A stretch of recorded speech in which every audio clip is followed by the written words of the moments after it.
Di episode pertama yang lalu, kami sempat membahas tentang kerjasama Kopernik dan Samsara Bali dalam memproduksi etanol alkohol yang kemudian digunakan sebagai bahan dasar hand sanitizer. Penasaran kan gimana prosesnya? Saya Shanina, apa kabar Bali?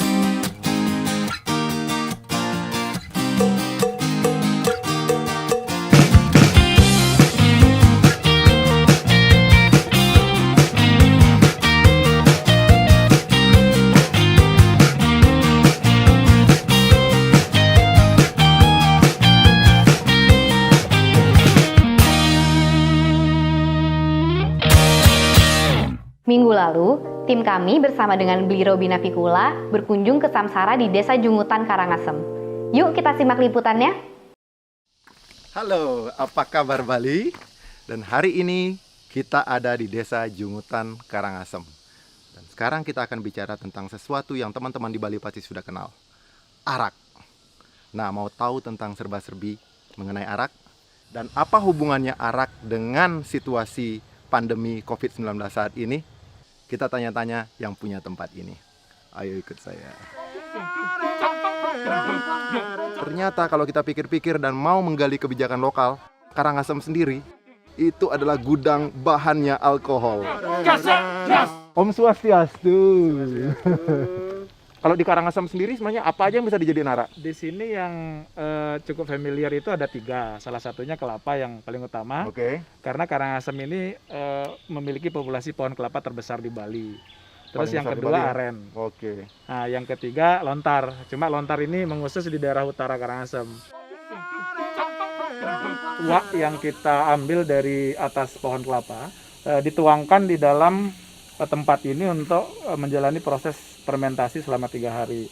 Setelah semua nira ini masuk ke dalam gedah ini, lalu sekarang akan melakukan proses pengeliman. Setelah nira ini masuk, kemudian destilasinya siap, maka api ini mulai dihidupkan ya, sehingga yang naik nanti embunnya di bambu ini adalah benar-benar alkoholnya. Proses pendinginan secara alami adalah menggunakan bambu dibungkus menggunakan gedebong istilahnya. Proses dari embun menuju bentuk cair ya berupa arak itu bisa lebih sempurna dan lebih cepat. Itu rata-rata 30-40%, Li. Itu baru destilasi pertama. Nah, itu biasanya untuk kita konsumsi kan, minum segala macam. Nah, untuk menjadi atau mencapai alkohol 96%, kita perlu mendestilasi 2-3 kali setelah arak pertama. Karena yang kedua dia baru akan mencapai 60-70%, yang ketiga mencapai sekitar 90-96%. Jadi program ini bagi masyarakat kami di sini, Karangasem khususnya, ini sangat luar biasa. Karena dalam situasi krisis secara ekonomi, ini menjadi ada potensi untuk mereka mendapatkan penghasilan. Nah, kurang lebih yang terlibat dalam proses pengerjaan arak menjadi alkohol 96% ini sekitar 50-100 pengrajin. Dan 50-100 ini kan kepala keluarga. Jadi sebenarnya mereka menghidupi sekitar 4-5 orang lagi per keluarga. Jadi akan memberikan dampak ekonomi yang luar biasa. Jadi, arak yang sudah mengandung 96% alkohol yang dihasilkan dari para petani dan pengrajin arak lokal Karangasem ini nantinya akan dibawa ke Embun dan Utama Spice. Jadi 2 brand ini adalah partner kerjasama kita untuk mengolah dari arak menjadi hand sanitizer yang sesuai dengan standar gugus tugas COVID-19 dan Dinas Kesehatan Provinsi Bali. Dan dan hand sanitizer ini itu nantinya akan didistribusikan ke puskesmas, rumah sakit, dan juga ke masyarakat. Jadi di sini merupakan kolaborasi antara para petani, para pengrajin, para entrepreneur lokal, para relawan, dan pemerintah. Demikian untuk Apa Kabar Bali episode kali ini. Sampai jumpa di Apa Kabar Bali episode berikutnya.